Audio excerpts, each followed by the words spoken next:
सोचिए, आप मंदिर में प्रवेश करते हैं, दीपक की लो, अगरबत्ती की खुशबू, और तभी गूंजती है घंटी की दिव्य ध्वनि। लेकिन क्या आपने कभी सोचा है कि मंदिर में घंटी क्यों बजाई जाती है? क्या ये सिर्फ परंपरा है या इसके पीछे ऐसा रहस्य है जो आपके शरीर और आत्मा दोनों को प्रभावित करता है? आज मैं आपको बताने वाला हूँ घंटी के पीछे छुपा वो ज्ञान जो शायद आपको पहले कभी न बताया गया हो। भाग 1, धार्मिक मान्यता। पुराणों में कहा गया है कि घंटी का नाद देवताओं को प्रिय है। जैसे ही घंटी बजती है, ये संदेश भगवान तक पहुंचता है कि प्रभु, मैं आपके दर्शन के लिए आया हूँ। कहा जाता है कि घंटी की ध्वनि से नकारात्मक शक्तियां भाग जाती है और वातावरण पवित्र हो जाता है। यही कारण है कि मंदिर में प्रवेश करते ही सबसे पहले घंटी बजाई जाती है। भाग 2, वैज्ञानिक रहस्य।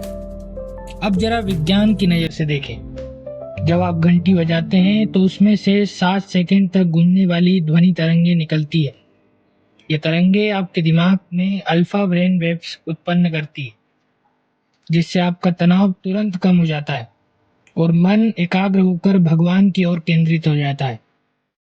यानी घंटी की ध्वनि आपके दिमाग को मेडिटेशन की अवस्था में पहुंचा देती है। भाग 3, क्या आप जानते हैं घंटिया की धातु और पंच तत्व? मंदिर की घंटियां तांबा, पीतल और कांसा जैसी धातुओं से बनाई जाती है। जब इन्हें बजाया जाता है तो इनमें से पंच तत्व आकाश, वायु, जल, अग्नि, पृथ्वी से जुड़ी ध्वनि तरंगें निकलती है। यानी एक छोटी सी घंटी पूरे ब्रह्मांड का प्रतीक है। दूसरा, घंटी और माइंडफुलनेस का रहस्य। विज्ञान कहता है कि घंटी की आवाज सुनते ही हमारी श्रवण शक्ति, हियरिंग सेंस, पूरी तरह से सक्रिय हो जाती है। उस पल दिमाग भटकना बंद कर देता है और हम प्रेजेंट मोमेंट में आ जाते हैं। यही ध्यान मेडिटेशन की शुरुआत है।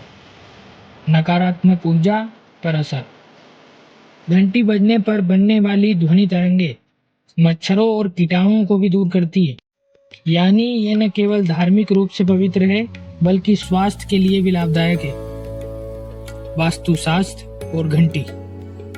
वास्तुशास्त्र में कहा गया है कि जहाँ रोज घंटी बजती है, वहाँ नकारात्मक ऊर्जा टिक ही नहीं सकती।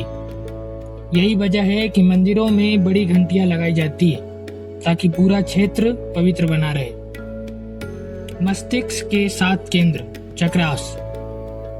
घंटी की ध्वनि कंपन सीधे हमारे 7 चक्रों, एनर्जी सेंटर को प्रभावित करती है। इसलिए घंटी बजाने के बाद एक हल्की शांति और आनंद का अनुभव होता है। भाग 4, संस्कृति और इतिहास। पुराने समय में जब बिजली और माइक्रोफोन नहीं थे, तब घंटिया की गूंज ही पूरे गांव को बता देती थी कि आरती का समय हो गया है। आज भी जब मंदिर में घंटी बजती है तो भक्ति की वही लहर चारों ओर फैल जाती है। सोचिए कितनी अद्भुत बात है। एक साधारण सी घंटी, लेकिन प्रभाव इतना गहरा कि पीढ़ियों से हमारी संस्कृति को जोड़े हुए है। तो अगली बार जब आप मंदिर जाएं और घंटी बजाएं तो याद रखिए, ये सिर्फ धातु की आवाज नहीं, ये वो शक्ति है जो आपके भीतर के अंधकार को मिटाकर आपको सीधा ईश्वर से जोड़ देती है। अगर आपको ये ज्ञान अच्छा लगा हो तो वीडियो को लाइक कीजिए, चैनल को सब्सक्राइब कीजिए और कमेंट में जरूर बताइए आपको मंदिर में घंटी बजाने के बाद कैसा अनुभव होता है।